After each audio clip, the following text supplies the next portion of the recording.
Welcome back to part 2 of our series, where we uncover the hidden layers of Jeffrey Dahmer's workplace narrative. This time, we'll be exploring the court TV testimony of Melvin Heaney, the plant superintendent at the Ambrosia Chocolate Factory. Previously, we dissected the testimony of Wayne Boening, who described Jeffrey Dahmer as a satisfactory employee and a team player. Boening's account alone challenged the media portrayal of Dahmer. But now, with Melvin Heaney's testimony, the waters get even murkier. So, who was Melvin Heaney? With 22 years at Ambrosia, he wasn't just an employee, but a key decision maker, responsible for hiring, evaluating, and firing staff. He first crossed paths with Jeffrey Dahmer in January 1985, when Jeff was a temporary worker. Heene was the one who decided to hire Jeff after observing his satisfactory performance. But here's what's fascinating. Over 6.5 years working with Dahmer, Heene paints a picture of an employee who was polite, compliant, and dependable. According to him, Jeffrey Dahmer caused no trouble, showed no signs of alcoholism, and even worked his way to the top of his grade. And here's where things take an even more unexpected turn. While the narrative surrounding Dahmer often points to him being fired from the chocolate factory, Heaney's testimony suggests otherwise. He claims Jeff wasn't fired but only suspended, pending further investigation. Doesn't this conflict with what we've been told all along? If Jeffrey Dahmer was such a problematic employee as portrayed, why would two senior colleagues, one of whom was Heene himself, unanimously agree there were no issues? Watch as Melvin Heaney testifies. State calls Melvin Heaney.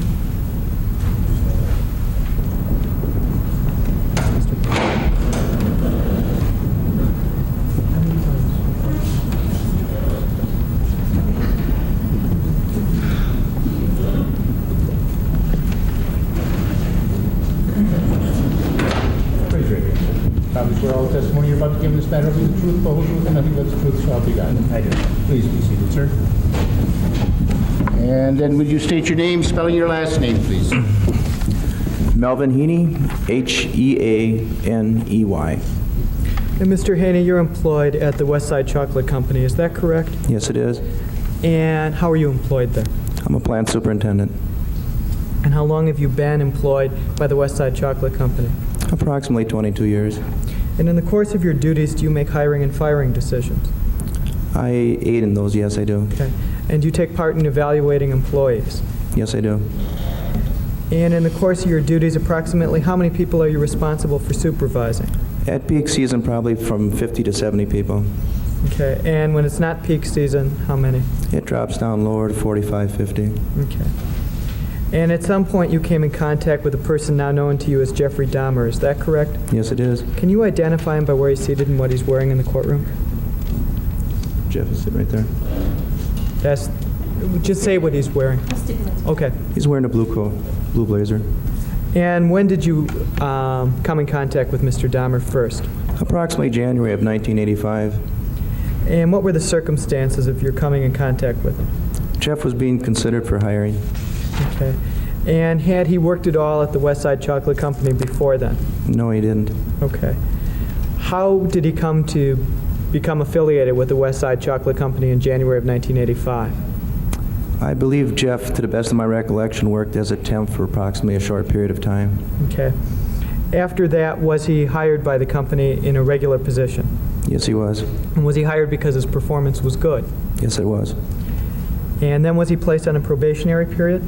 Yes. How long did that last? That ranges from 3 to 6 months. Okay. Who reviewed his performance while he was on probation? We both, his supervisor and myself, did. Okay.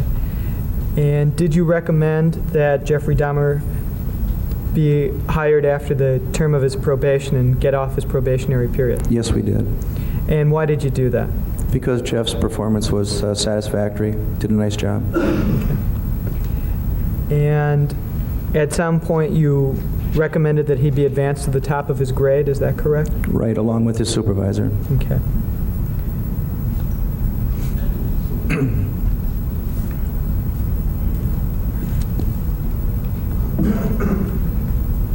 During the course of your employment, other than problems about his attendance, did you ever have complaints that Mr. Dahmer performed his job inadequately? No, I didn't. Did you ever have complaints that he was not getting along with fellow employees? Not anything unusual, no. Okay. Did you ever have complaints that he was not getting along with his supervisors? No.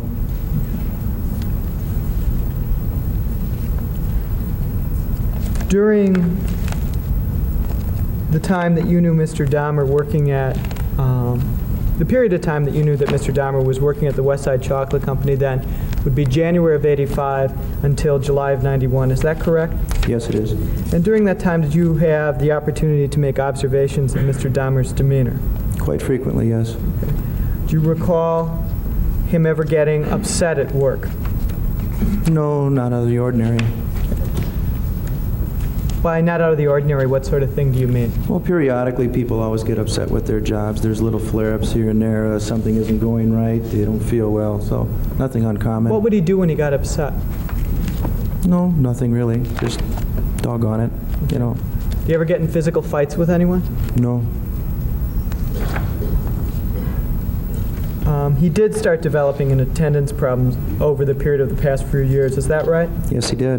And for those infractions, he was disciplined, correct? According to our policy, yes. Okay, how did he react to those disciplinary actions? To the best of my knowledge, Jeff handled them quite adequately. He accepted them. He found no fault with them. He agreed with them and always pledged to do better. Did you have any sense that he was missing work because he was having mental problems? No, I did not.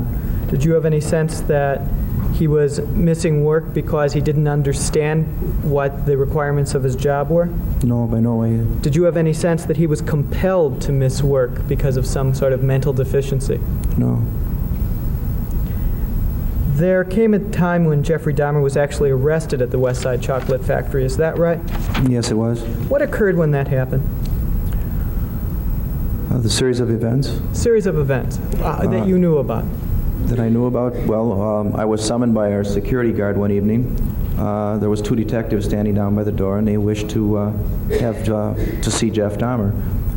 I then took them into the back room and proceeded to ask them some questions.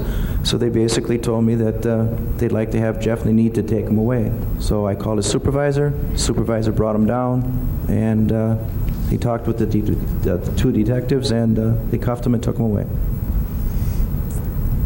Can you describe Mr. Dahmer's reaction when he was brought down for the purposes of this arrest? Oh, I believe he was surprised. Okay. Did he get angry? Did he strike anyone? No. Did he yell or scream? No. Did he act in any way inappropriate? No. Did you ever discuss this case with Mr. Dahmer? Jeff came to me after he came back from work and mentioned it to me. He asked me if I would like to know what the reason was that he was apprehended, and I said, it's entirely up to you, Jeff. And what did he say? Well, he told me that he had got into a problem, that he had propositioned a young lady that he had thought was of age, and later on he found out it was a minor. Do you have any further discussion about that? No. Okay. At some point, Mr. Dahmer was staying at the House of Corrections while he was working at the Westside Chocolate Factory. Is that correct? Yes, it was. And do you remember any falling off in his performance at the job while he was staying there? No, by no means. Was there any indication that he was suffering from some great stress while he was staying at the House of Corrections? No. Did he remain a good employee? Yes, he did. During the course of his employment, was Mr. Dahmer what you could describe as a team player? Yes, I would say so. Did he work well with other employees? Yes. Do you recall anyone being afraid of him? No, not Did that I know anyone of. complain that he didn't do his job? No. Are you aware if Mr. Dahmer ever threatened anyone while he was on the job? Not to my knowledge. Are you aware that he ever attacked anyone at the job in any way? No. Would it be fair to say that there are a number of young males under the age of 30 who work at the Westside Chocolate Company? Yes? Same shift as Mr. Dahmer? Yeah. And could some of those folks be described as attractive? Over the course of the 6.5 years, if you asked your wife, would she say they're attractive young men? Well, I imagine. Any complaint that Jeffrey Dahmer drugged any of them? No, not that I know of. Any complaint that Mr. Dahmer injured anyone there? No. Anyone just sort of disappear and nobody knew where they went? No.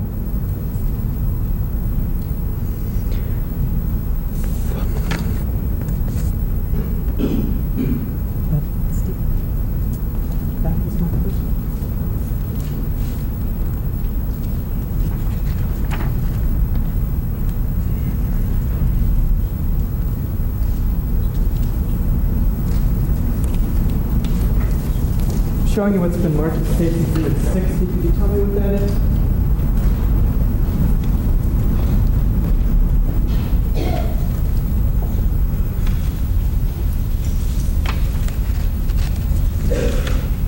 It's a copy of Jeff's attendance. And it's my understanding the defense is stipulating to admission of that? Okay, you can just set that to the side then. At some point, Mr. Dahmer had some serious attendance problems, correct? Yes, he did. And for that reason, he was let go. He was fired, correct? Excessive absenteeism, yes. Is there any other reason he was fired? No.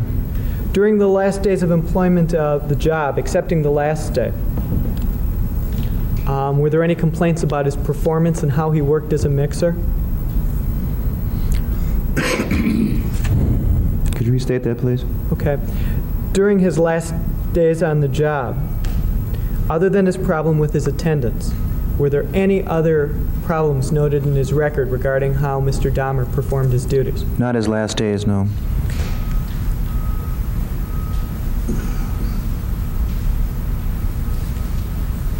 On his last day, you're the one who had to tell Mr. Dahmer he was let go, is that correct? Yes, I did.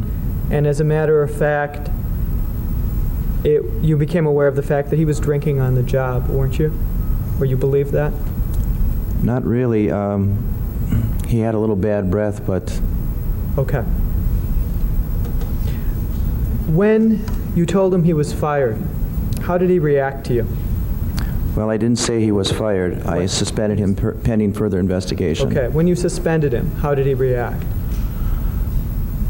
Rather calmly. Could you describe what he did? When I spoke to Jeff, Jeff realized what the situation was, and at that particular time, I told him that I'd have to suspend him pending further investigation, and that he'll have to clean out his locker and leave. And what did he do? He cleaned out his locker, he walked down to the door, we shook hands and said goodnight. Did his reaction seem at all inappropriate to you? No, there comes times when we suspend people that sometimes the reaction is very calm, sometimes it's very wildish, but Jeff was very calm about it. And would it be fair to say that Jeff's calm handling of being suspended was the same as the way he had comported himself all through his employment at the Westside Chocolate Company? Yes, I would say that. During the course of the 6.5 years that you worked with Jeff Dahmer, did you ever believe he was hearing voices? No, I didn't. Did you ever believe he was having hallucinations? No, I didn't. Did you ever see him go into a stupor of some sort or another? No. Did you ever observe that he had unconnected thoughts? No, I didn't. Did he ever respond to your questions in an incoherent manner? No. Did he ever respond to your questions in an irrational manner? No. Was he able to carry on a regular conversation just like you and I do? Very much so. Did you ever think he had any mental problems? No. Relying on your 6.5 years of dealing with Mr. Dahmer, what impression was made on your mind by his conduct, actions, manner, expressions, and the conversations which you had with him? Well, Jeff was very polite, quiet, and to himself, did his job. Any abnormalities? No, nothing. No further questions. Cross-examination.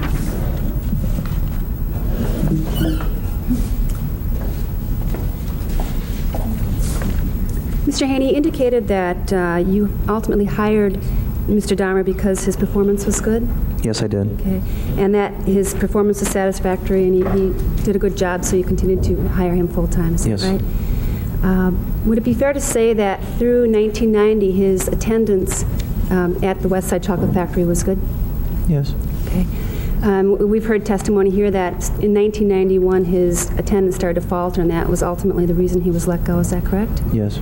Can you explain to us the procedure that you undertake at your company when an employee is in difficulty or has taken too many days of sick time? Can you tell us what procedure is taken, what you talk with him or her about? Well, what do you mean by excessive sick days? I'm sorry? What do you mean by excessive sick days? Okay, well, first of all, let me back up. Okay. When Mr. Dahmer was missing a lot of work in 1991, what was the reason that he gave to you? According to his attendance policy and Jeff's remarks, his call-ins, he called in sick, personal. There was no long run on sick days like 3 or 4 or 5 days. Basically, if you have 3 or 4, well, if you extend it into a week, we usually put people on leaves of absence.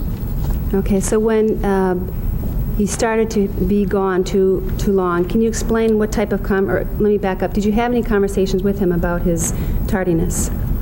Not directly. With me, his foreman usually would talk to him, and during my rounds, and of course, in the evening, I'd speak with Jeff, and I asked him why he was tardy, or, Jeff, it's getting a little late. I had a doggone alarm clock. So Okay, did you have any written correspondence with him about his tardiness, or about him not being there when he was supposed to be there? No, I didn't. Okay. You had no indication that he was an alcoholic, is that correct? No, I didn't. Okay. Did you have an opportunity to observe him on his job while working at the company? Oh, quite a bit. Did you consider him a loner? In today's day and age, no. Nowadays, a lot of people are to themselves, and you just kind of respect their privacy. So more and more people are quiet. And as long as Jeff was quiet and did his job, I have no problem with that. Were you aware that he had a skull in his locker while there? No, I wasn't.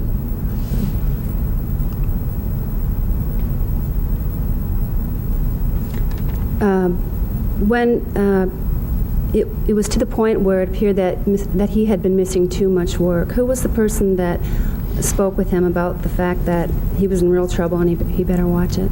Well, we speak to people on a periodic basis. They are given 3 or 4 chances. They receive a verbal warning, then they receive a written warning, then they receive their final warning, and then ultimately they're let go. Is your understanding that he was aware of the ramifications of missing too much work? Only too much so, yes.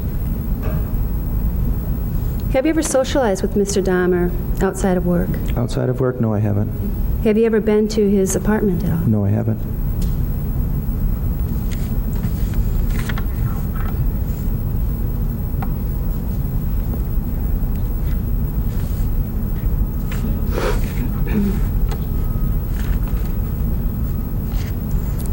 So would you agree that Mr. Dahmer was fired because he failed to conform his conduct to the requirements and conditions of the employment agreement between him and your company?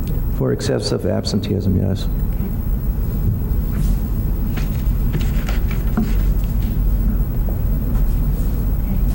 No further questions.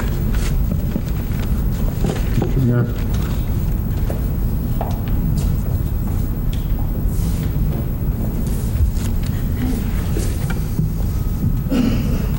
Mr. Heaney, do you ever think that Jeff Dahmer couldn't help himself when he called in sick for work, that he was under some driving compulsion not to appear? No, not really. No further questions. Is that it? Okay, sir, you may step down. Would you like this document? It's been marked, it stays. Has it been marked? But that's not all. Not once in the testimonies of either Boening or Heene was there mention of a risk assessment for coworker safety, even though Dahmer was supposedly on probation for 5 years at the time. Isn't that an odd omission? Jeffrey Dahmer's media portrayal is clear and chilling, but these testimonies are telling a different story altogether. A story of a man who was viewed as a nice guy, a productive employee, and a team player.